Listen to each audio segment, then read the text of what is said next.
Hello students, this is chapter 3rd, that is atoms and molecules, and in this video I am going to explain Dalton's atomic theory. ठीक है, very important topic. तो होती क्या है Dalton's atomic theory और कहाँ से आई? तो as you all know about two laws of chemical combination, that is law of conservation of mass and law of definite proportion. Already discuss हो चुके हैं इन लास्ट वीडियो, बट जो proper explanation आया इनका वो डाल्टन ने ही दिया था. ठीक है, तो जॉन डाल्टन ने 1808 में इसकी थ्योरी दी, एटॉमिक थ्योरी दी, जो बताती है about the nature of matter. ठीक है, तो इस थ्योरी के जो मेन पोस्टुलेट्स हैं वो हम डिस्कस करेंगे. So students, according to this theory, all matter, whether an element, a compound or a mixture, is composed of small particles, that is atoms. Matter क्या है? Matter क्या होता है? Everything in universe is made up of matter. कोई भी चीज़ है, चाहे वो एयर हो या वो फूड हो, everything जिसका कुछ भी मास है और जो स्पेस ऑक्यूपाई करती है वो मैटर है. और हर मैटर कुछ भी हो वो एटम से मिलके बना है. तो ये जो थ्योरी थी वो जॉन डाल्टन ने दी थी, उसी का नाम है डाल्टन्स एटॉमिक थ्योरी. और इसके जो पोस्टुलेट्स हैं वो one by one we will discuss. So first postulate तो वही है that all matter is made up of very tiny particles called atom and which participate in chemical reaction. Atom है, सबसे छोटा है और वो केमिकल रिएक्शन में पार्ट लेता है. तो this is the first postulate. Second है एटम्स आर इनडिविजिबल, जो डिवाइड ना हो, particles which can not be created और destroyed in a chemical reaction. तो एटम्स क्या हैं जिनको हम डिवाइड नहीं कर सकते, हम उन्हें कट करके हाफ नहीं कर सकते. जो है उनकी आइडेंटिटी वैसी ही रहेगी जैसी रिएक्शन में थी. मीन्स जो रिएक्टेंट्स हैं वो प्रोडक्ट में कन्वर्ट तो हो जाएंगे आफ्टर रिएक्शन, बट उनकी आइडेंटिटी चेंज नहीं होगी. ना उसे हम क्रिएट कर सकते हैं, ना ही उसे हम डिस्ट्रॉय कर सकते हैं. Next is atoms of a given element are identical in mass and chemical properties. And fourth है atoms of different elements have different masses and chemical properties. Means similar जो एक एलिमेंट है उसके जितने भी एटम्स होंगे वो सारे आइडेंटिकल होंगे, चाहे हम मास की बात करें, उसके शेप की बात करें या उसकी प्रॉपर्टीज की बात करें. ठीक है, लाइक हाइड्रोजन है, उसके जितने भी एटम्स हैं उन सभी का मास सेम ही होगा, चाहे ये एटम हो, ये हो या कोई और एटम हो. बट अगर वो हाइड्रोजन एलिमेंट का एटम है तो सारे सिमिलर होंगे शेप में और मासेस में, और प्रॉपर्टीज भी ऑब्वियस है सेम होगी अकॉर्डिंग टू डाल्टन्स थ्योरी. ऐसी जो डिफरेंट एलिमेंट है लाइक ऑक्सीजन है, उसका शेप अलग होगा, हाइड्रोजन के एटम जैसा तो बिल्कुल भी नहीं होगा. तो उस ऑक्सीजन एलिमेंट के, ये हाइड्रोजन और ऑक्सीजन क्या है, ये एलिमेंट्स हैं और ये इनके एटम्स. ठीक है, तो ऑक्सीजन एलिमेंट के जितने भी एटम्स होंगे उन सबका मास सेम होगा और सभी का साइज भी एक जैसा ही होगा. साथ में केमिकल प्रॉपर्टीज भी उनकी सिमिलर होंगी. Next is atoms combine in the ratio of small whole numbers to form compounds. मतलब किसी भी कंपाउंड में जो एटम्स हैं उनका एक डेफिनेट स्मॉल होल नंबर में ही वो जुड़े होंगे. फॉर एग्जाम्पल H2O, इसमें हाइड्रोजन और ऑक्सीजन का जो रेशियो होगा वो 2:1 है. 2 पार्ट हाइड्रोजन है तो 1 पार्ट ऑक्सीजन है. या CO2, 1 पार्ट C है तो 2 पार्ट ऑक्सीजन है. या मीथेन CH4, 1 पार्ट कार्बन है तो 4 पार्ट हाइड्रोजन है. तो ये स्मॉल छोटे होल नंबर में ही किसी भी कंपाउंड में जुड़े होते हैं. नेक्स्ट है the relative number and kinds of atoms are constant in a given compound. तो किसी भी कंपाउंड में जो एटम्स जुड़े हैं रिलेटिवली उनका एक फिक्स ही नंबर होगा. जैसे लाइक एक वाटर है, वाटर चाहे किसी भी सोर्स से हो, कोई भी सोर्स हो सकता है वाटर का, बट ये जिन भी एटम से मिलके बना है, लाइक हाइड्रोजन एटम और यहाँ पे ऑक्सीजन एटम इन्वॉल्व है, तो इनका एक प्रॉपर रेशियो है। सोर्स इसका चाहे कुछ भी हो, इवन वाटर अगर सॉलिड फॉर्म में है, लाइक आइस है, या लिक्विड में है, वाटर की फॉर्म में है, या गैसेस फॉर्म में है, स्टीम की फॉर्म में है, बट स्टिल इनका रेशियो ऑलवेज H2O, यानी 2 पार्ट H है तो 1 पार्ट ऑक्सीजन ही होगा। ठीक है, so these are the postulates of Dalton's atomic theory, जिन्होंने जो लॉ ऑफ केमिकल कॉम्बिनेशन है, जो 2 लॉज हैं उनको भी प्रूव कर दिया था। ठीक है, तो उनमें से लाइक जो फर्स्ट लॉ था, लॉ ऑफ कंजर्वेशन ऑफ मास, उसके अकॉर्डिंग जो एटम्स हैं वो इंडिविजिबल हैं, वो डिवाइड नहीं हो सकते, ना ही उन्हें हम क्रिएट कर सकते हैं, ना ही उन्हें हम डिस्ट्रॉय कर सकते हैं किसी भी केमिकल रिएक्शन में। ठीक है, तो रिएक्टेंट्स प्रोडक्ट में कन्वर्ट तो हो जाते हैं, बट जो रिएक्टेंट में एटम्स यूज हुए थे वो प्रोडक्ट के टाइम भी उसी के अकॉर्डिंग उतने ही रहते हैं। तो फर्स्ट लॉ प्रूव हो गया। एंड जो डेफिनेट प्रोपोर्शन वाला लॉ था वो ये वाला पॉइंट प्रूव कर देता है, that is atoms combine in the ratio of small whole numbers to form compounds.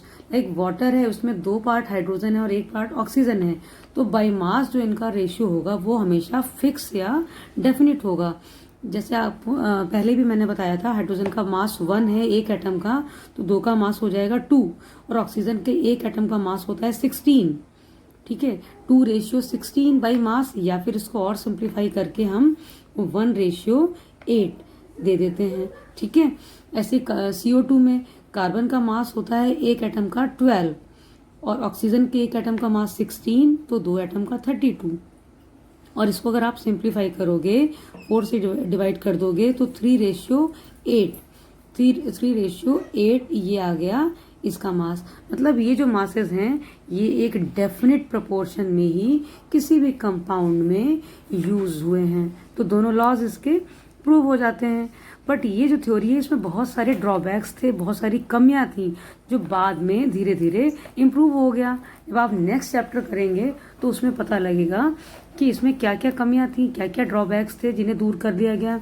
Like जैसे डाल्टन्स थ्योरी के अकॉर्डिंग जो एटम है वो इनडिविजिबल है, उसे हम डिवाइड नहीं कर सकते, बट लेटर ऑन पता लगा बाद में कि एटम में भी सब एटॉमिक पार्टिकल्स होते हैं, जिन्हें हम इलेक्ट्रॉन, प्रोटॉन और न्यूट्रॉन कहते हैं। इट मीन्स एटम सबसे स्मॉल नहीं है, उससे भी स्मॉल है इलेक्ट्रॉन, प्रोटॉन और न्यूट्रॉन। नो डाउट कि एटम स्मॉल तो है, बट स्मॉलेस्ट नहीं कहेंगे। ठीक है, तो ऐसे ही कि किसी भी एक एलिमेंट के जो जितने भी एटम्स हैं उन सबके मासेस आइडेंटिकल होंगे, ये भी बाद में गलत साबित हो गया जब आप पढ़ोगे अबाउट आइसोटोप्स। ठीक है, लाइक हाइड्रोजन के 3 हैं आइसोटोप, एक है, एक का मास 1 है, तो दूसरे का मास 2 है, तो तीसरे एटम का मास 3 है।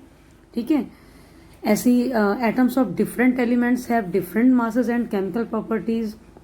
जरूरी नहीं है, कभी कभार कभी कुछ ऐसे भी एग्जाम्पल थे, कुछ ऐसे भी एलिमेंट थे जो एलिमेंट अलग हैं बट उनके मासेस एक जैसे थे। लाइक कैल्शियम है और आर्गन है। ठीक है, इनके जो मासेस हैं वो एक है। 40 अगर कैल्शियम का मास है तो 40 ही आर्गन का भी एटॉमिक मास है। तो ये डिफरेंट एलिमेंट्स हैं, कंप्लीटली डिफरेंट है, इनकी प्रॉपर्टीज डिफरेंट है, इवन देन इनके मासेस सेम है। तो ये वाली भी जो पोस्टुलेट था डाल्टन का वो भी गलत साबित हो गया, बट स्टिल सिंस स्टार्टिंग की थ्योरी थी, लेकिन इसकी इसलिए बहुत इंपॉर्टेंस है। एटलीस्ट कुछ तो यहाँ पे दिया गया about matter, about atoms. Okay students, अब आपको पता है कि atom is very very small, बहुत छोटा पार्टिकल होता है मैटर का, बट कैन यू इमेजिन कि उसका साइज कितना बड़ा होता होगा। और सबसे पहली बात तो एटम के साइज को हम एटॉमिक रेडियस से मेजर करते हैं, इंडिकेट करते हैं, और इसको हम नैनोमीटर में मेजर करते हैं। ठीक है, बहुत छोटा पार्टिकल होता है, बहुत इतना छोटा कि यू कैन नॉट सी, आप उसको देख नहीं सकते हो, स्मॉलर देन एनीथिंग।